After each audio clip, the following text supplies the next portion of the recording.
Sir అట్లా కాదు sir, అంటే ఎంతలో అవుతుంది సార్?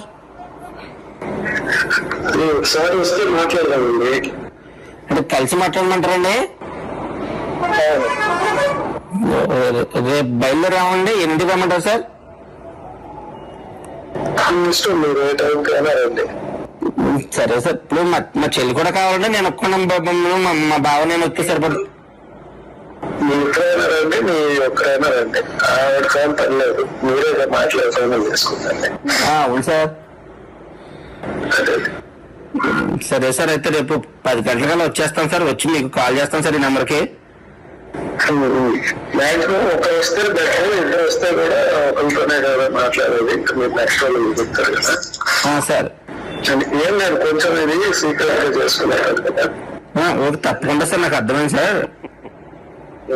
ఏమో సార్, ఎంతానంటే నేను ఒకసారి మరి ఫిగర్ చెప్తే నేను ఒకసారి రెడీ చేసుకుంటాం సార్. మేము కూడా అందుకని అడుగుతున్నాం సార్. సార్ ఇది డిఎస్సీలో పోస్టింగ్, మీకు ఐడియా ఉంది? అవును సార్. మీరు వచ్చేసి మార్కెట్ ఇప్పుడు 15 లక్షలు అట్లా నడుస్తుంది. బాబోయ్, ఎంతంటే పెట్టలేమండి. ఏంటంటే డైరెక్ట్ గా పోస్టింగ్ ఇవ్వట్లేదు కదా. సరే, అందుకన్నా మీరు వచ్చి మాట్లాడితే నెగోషియేషన్స్ చేద్దామంటే చేద్దాం. సరే సార్, అయితే ఓకే అండి. మాట్లాడతాను. ఓకేనా? అలాగే అండి. నేను యాక్చువల్ ఏంటంటే నేను ఇప్పుడు టైం తక్కువ ఉంది కాబట్టి ఇంటికే పిలిపించి మాట్లాడుతున్నా. ఇంట్లోనే మాట్లాడుతున్నా. Okay sir. అలాగే సార్. కొంచెం పర్సనల్ గా వస్తే మాట్లాడుతున్నా. తప్పకుండా సార్. ఓకే అండి, థ్యాంక్ యూ సార్. కొంచెం పర్సనల్ గా ఇది డిస్కస్ చేసుకోవాలి. లేదండి, చెప్పిందండి మా చెల్లి చెప్పిందండి. పోస్ట్ ఇంపార్టెంట్ కదా సార్. మా ప్రజెంట్ వస్తామండి, చూసుకుంటాం సార్. సరే అండి. ఆంధ్రప్రదేశ్ ప్రభుత్వ లోగో డీపీగా పెట్టుకొని ఒక క్యాండిడేట్తో బేరసారాలు చేస్తున్న వీడియో ఇది. ఈ వీడియో బయటికి రాగానే తూతూ మంత్రంగా ఒక కేసు పెట్టారు. కేసు పెట్టి స్టేషన్ బెయిల్ ఇచ్చి ఇడిచిపెట్టేసినారు. ఈ వీడియో బయటికి రాగానే తూతూ మంత్రంగా కేసు పెట్టి స్టేషన్ బెయిల్ ఇచ్చి వదిలేసినారు. చేసిన విచారణ శూన్యం. ఈ విషయాలు ఏవి కూడా బయటికి రాకుండా దాచిపెట్టారు. ఈ ఎఫ్ఐఆర్ కాపీని ఒకసారి చూడండి. ఒకసారి దీనికి సంబంధించి ఇది ఎఫ్ఐఆర్ కాపీ. ఈ ఎఫ్ఐఆర్ కాపీని ఒకసారి మీరు చూస్తే వీడియో కాల్ చేసిన వ్యక్తి ఫోన్ నెంబర్ చాలా స్పష్టంగా ఉంది. పోలీసులు తలుచుకుంటే ఈ నెంబర్ ఎవరిదో కేవలం కొన్ని నిమిషాల్లోనే కనిపెట్టేస్తారు.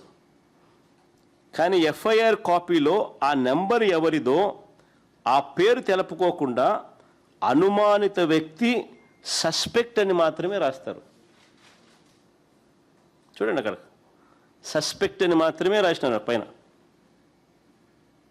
ఆ నెంబర్ ఎవరిదో కనుక్కోవడం పెద్ద పని పోలీసు వాళ్ళకు. ఆ నెంబర్ ఎవరిదో వారి పేరు తెలపకుండా అనుమానిత వ్యక్తి సస్పెక్ట్ అని మాత్రమే రాస్తారు. పైగా ఆలస్యం ఎందుకు జరిగింది అనే కాలంలో చూస్తే కింద ఆలస్యం ఎందుకు జరిగింది అనే కాలం ఒకసారి మీరు గమనిస్తే దాంట్లో ఏమని రాస్తారు? ఉన్నతాధికారులతో సంప్రదింపుల వల్ల డిలే అయిందంట. ఉన్నతాధికారులతో సంప్రదింపుల వల్ల డిలే అయిందంట. ఆలస్యం ఎందుకైనా కాలంలో.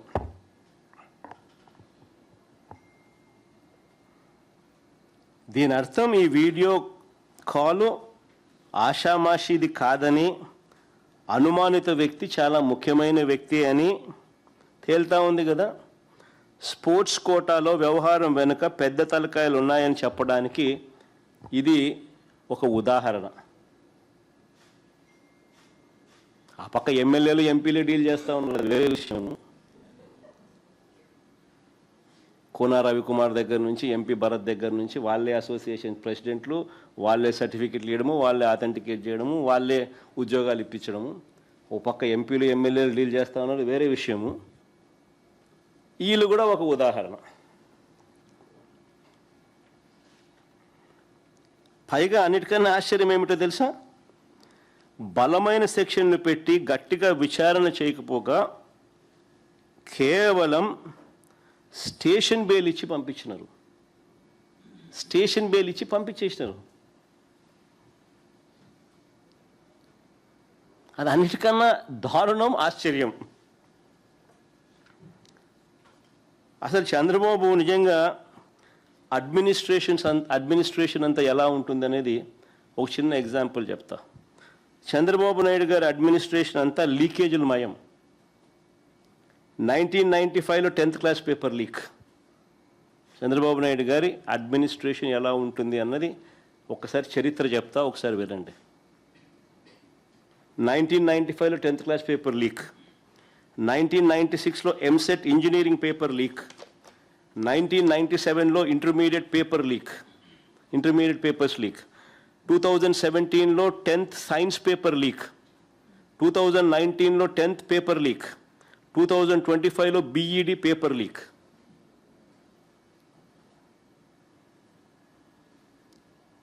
టూ 2025లో 10th మ్యాథ్స్ పేపర్ లీక్. ఇప్పుడు డిఎస్సి టీచర్ల రిక్రూట్మెంట్ లీక్. ఇది చంద్రబాబు నాయుడు హిస్టరీ. ఏదైనా కూడా డబ్బులు చేసుకోవడం ఎలా లీక్ చేయాలి, ఎలా డబ్బులు చేసుకోవాలి, దిస్ ఇస్ హిస్టరీ. ఇవన్నీ కూడా ఏదైతే నేను అడిగానో, చూపించానో, ఇలాంటివన్నీ కూడా ఎత్తి చూపితే చంద్రబాబు నాయుడు గారికి మాత్రం నరాలు తెగిపోయేంత బీపీ, బ్లడ్ ప్రెషర్ ఎంత ఎక్కువ వస్తుందనంటే ఒక్కోసారి నాకే భయం వేస్తుంది, నేను పోతాడేమో అని చెప్పి. ఎప్పుడైనా పొరపాటున నిద్రపోయేటప్పుడు ఎవడన్నా తలుపు అటు కొట్టి మావిగన్ అని చెప్పి ఎవడో అన్నాడు అనుకో, టకా అని చెప్పి మనిషి ఏమవుతాడో ఏమో అని చెప్పి ఒక్కోసారి భయం వేస్తుంది. నరాలు తెగిపోయేంత బీపీ. అందుకే ప్రశ్నించిన ఏ ఒక్కరిని కేసులు, అరెస్టులు, ఎవరైనా మీరు ప్రశ్నించండి, ఎక్కడైనా కానీ ప్రశ్నిస్తే చాలు కేసులు, అరెస్టులు, భయపెట్టడం. ఇది రొటీన్ చంద్రబాబు నాయుడు గారి పాలనలో. ఇవన్నీ కూడా మనం చూస్తూ ఉన్నాం. అయితే చంద్రబాబు నాయుడు గారికి ఒక్కటి గట్టిగా చెప్పాలి. అయ్యా చంద్రబాబు నాయుడు గారు, ఇప్పుడు ఉన్నది జెన్ జీలో ఉన్నాం, జెన్ ఆల్ఫా కూడా వచ్చేసింది. నువ్వు గన ఈ మాదిరిగా తప్పు చేసినాక ఈ మాదిరిగా ఇబ్బందులు పెట్టే కార్యక్రమాలు ఒప్పుకోకుండా ఇబ్బందులు పెట్టే కార్యక్రమాలు చేస్తే కాక్రోచెస్ లేస్తాయి. గుర్తుపెట్టుకో చంద్రబాబు అని చెప్తా ఉన్నా.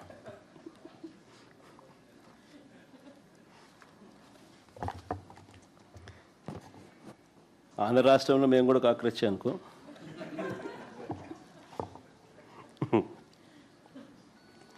ఇన్ని ఆధారాలు ఉన్నాయి కాబట్టి సిబిఐ దర్యాప్తును అడుగుతా ఉన్నాం. ఇన్ని పక్క ఆధారాలు, సాక్ష్య ఆధారాలతో సహా ఉన్నాయి కాబట్టి సిబిఐ దర్యాప్తును అడుగుతా ఉన్నాం. లోతుగా వెళ్తే మరిన్ని విషయాలు కూడా బయటకు వస్తాయి. విద్యాశాఖ మంత్రి సాక్షాత్తు చంద్రబాబు నాయుడు గారి కొడుకు మంత్రిగా ఉన్నాడు కాబట్టి ఈ తప్పులపై విచారణ చేయడానికి చంద్రబాబు ముందుకు రాడు. సరికదా ఎదురుదాడి చేస్తూ తప్పించుకునే ప్రయత్నం చేస్తాడు కాబట్టి ఖచ్చితంగా సిబిఐ ఎంక్వైరీ కావాలి, వేయాలి. అందుకే ఇన్ఫ్యాక్ట్ వారం రోజుల క్రితం డిఎస్సి అభ్యర్థులంతా కూడా నా వద్దకు వచ్చినప్పుడు వారికి నేను ఒకటే చెప్పాను, వారి తరపున న్యాయ పోరాటంలో ఖచ్చితంగా వాళ్ళ తరపున వాళ్ళకు తోడుగా ఉంటామని చెప్పాం. ఒకవేళ అప్పటికీ కూడా వారికి న్యాయం జరగకపోతే మేము అధికారంలోకి రాగానే ఒక కమిషన్ వేస్తాము, రీవెరిఫై చేస్తాము, అన్యాయం జరిగిన వారికి న్యాయం చేస్తాము, తప్పు చేసిన వారిని ఖచ్చితంగా శిక్షను కూడా శిక్షిస్తాము అని కూడా ఇంతకుముందే నేను చెప్పాను. ఇన్ఫ్యాక్ట్ రేపు రాష్ట్ర వ్యాప్తంగా నియోజకవర్గ స్థాయిలో వైఎస్ఆర్ కాంగ్రెస్ పార్టీ ఆధ్వర్యంలో చంద్రబాబు గారి 2 ఏళ్ల వెన్నుపోటు పాలనపై నిరసన ర్యాలీలు రాష్ట్ర వ్యాప్తంగా కూడా ప్రతి కాన్స్టిట్యున్సీలోనూ ప్రతి నియోజకవర్గంలోనూ నిరసన ర్యాలీలు నిర్వహిస్తూ ఉన్నాం. దగాపడ్డ రైతులు, దగాపడ్డ మహిళలు, దగాపడ్డ పిల్లలు, ఇలా దగాపడ్డ ప్రతి వర్గాన్ని కూడా కలుపుకుంటూ రేపు ప్రతి నియోజకవర్గ స్థాయిలో ర్యాలీలు నిర్వహించమని చెప్పి కోరుతా ఉన్నాం. ఇందులోనే డిఎస్సి ప్రస్తావన కూడా జరిగిన నష్టాన్ని కూడా ప్రస్తావిస్తూ డిఎస్సి ప్లైకార్డులు కూడా పట్టుకొని చంద్రబాబు నాయుడు గారి మేనిఫెస్టోలో చేసిన సూపర్ 6లు, సూపర్ 7లు మోసాలే కాక చంద్రబాబు నాయుడు ఇచ్చిన బాండ్లు, పవన్ కళ్యాణ్ చంద్రబాబు నాయుడు గారి ఇద్దరు ఫోటోలతో ఇచ్చిన బాండ్లే కాక డిఎస్సిలో జరిగిన మోసాలను, అన్యాయాలను కూడా, దగాను కూడా, స్కాములను కూడా చూపిస్తూ ప్రజలకు సంఘీభావంగా దగాపడ్డ రైతులు, దగాపడ్డ మహిళలు, దగాపడ్డ పిల్లలు, దగాపడ్డ నిరుద్యోగులు, యువతకు నెల 3,000 ఇస్తానన్నాడు సూపర్ 6, సూపర్ 7 హామీల్లో. నెల 3,000 కథ దేవుడు ఎరుగు. వాళ్ళకి రైట్ఫుల్గా రావాల్సిన ఉద్యోగాలు కూడా వాళ్ళకి ఇవ్వకుండా స్కాములు చేస్తూ అక్కడ కూడా దగా చేస్తూ ఉన్న పరిస్థితులను కూడా ఎండగడుతూ రాష్ట్ర వ్యాప్తంగా రేపు 12వ తారీఖున రాష్ట్ర వ్యాప్తంగా ప్రతి నియోజకవర్గ కేంద్రంలో కూడా గట్టిగా ర్యాలీలు, ప్రొటెస్ట్ కార్యక్రమాలు గట్టిగా చేయాలి అని చెప్పి 2 ఏళ్ల వెన్నుపోటు పాలనపై నిరసన ర్యాలీలు గట్టిగా నిర్వహించాలని చెప్పి పార్టీలో ఉన్న క్యాడర్కి అందరికీ కూడా పిలుపునిస్తా ఉన్నాం. సార్, ఎవరైతే డిఎస్సి అభ్యర్థులు అన్యాయం జరిగిందని తిరుగుతున్నారో వాళ్ళని ట్రోల్ చేస్తూ సోషల్ మీడియాలో పెద్ద ఎత్తున ఫేక్ ప్రచారాలు చేస్తున్నారు. వారి కుటుంబ సభ్యులు కూడా ఇబ్బంది పెడుతున్నారు. ఇప్పుడు నేను చెప్పినటివన్నీ కూడా, చూపినటివన్నీ కూడా ఎవరిని వ్యక్తిగతంగా విమర్శించాలనో లేకపోతే ఎవరికో ఏదో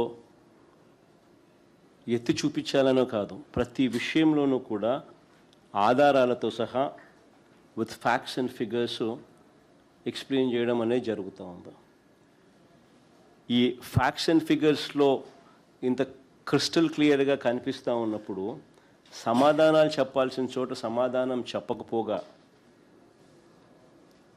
ఎదురుదాడి చేస్తూ తప్పు జరగనట్టుగా అబద్ధాన్ని కప్పిపుచ్చుకునే కార్యక్రమం చేస్తే అది ఏ రోజుటికైనా కానీ దేవుడు హర్షించడు, ప్రజలు హర్షించరు.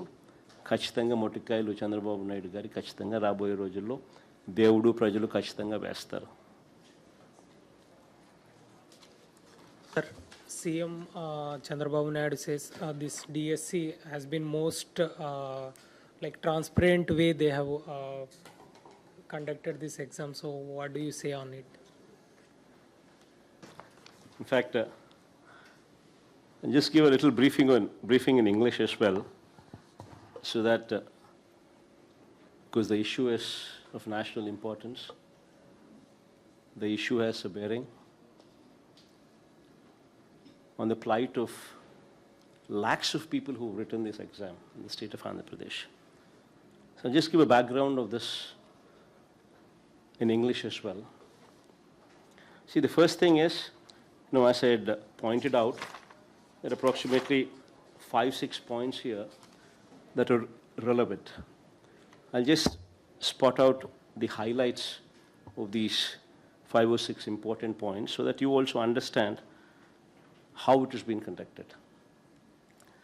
See, the DSC question papers are to be prepared by SCERT, the State Council of Educational Research and Training,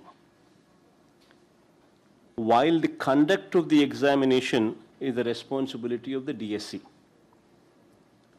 DSC convener conducts the exam while the question papers are prepared by SCERT. This is the norm. Whereas, here in this particular case, Chandrababu Naidu ensured that both the responsibilities are given to one person. That is the director of SCERT alone. This is the beginning of the entire scam. Then, another aspect which reeks of scam going further is this job should never be entrusted to outsourcing employees or outsourcing contract. Whereas in this particular case, you have a situation where one such outsourcing employee involved in this process secured first rank in the social studies category in Krishna district and sixth rank in zone 2 in the TGT, that is trained graduate teacher Telugu examination. I mean, an outsourced employee working within the department secures first rank in the same very exam. And you know what the irony is? This person was not given the job.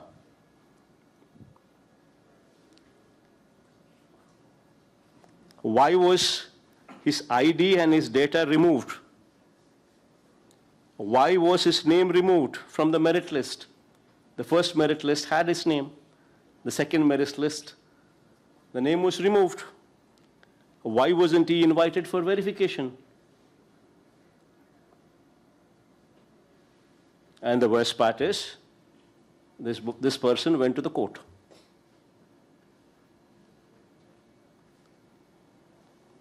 And why did he go to the court?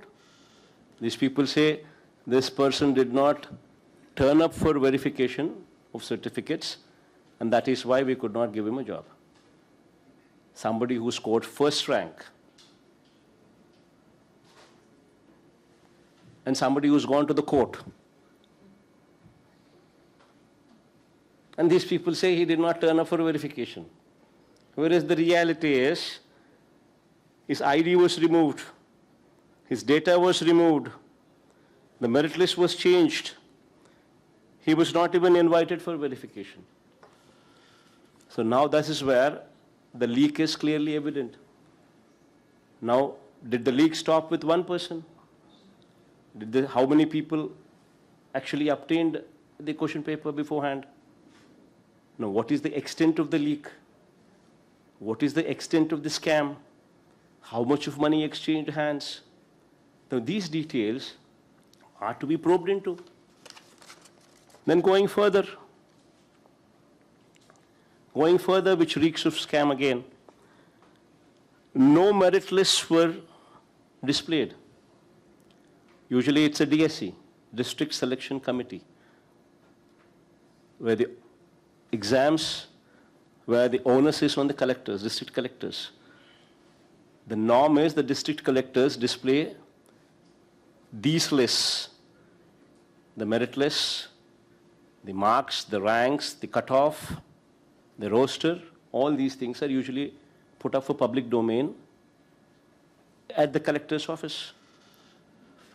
First time, this person, Chandrababu, in Chandrababu's regime, it was removed from public domain, it was removed from display. They have come out with a theory of centralized list. They have come up with an online theory. Somebody has any queries, somebody goes to the district collector, district office. There, the district collector, the district office says, no, we are not dealing with it. You go to the head office. The person comes to head office again. Head office says, we are not dealing with it. Go to the district. This kind of confusion was intentionally created. Third, which reeks of a scam once again, going further. Ultimately, the call letters were issued on a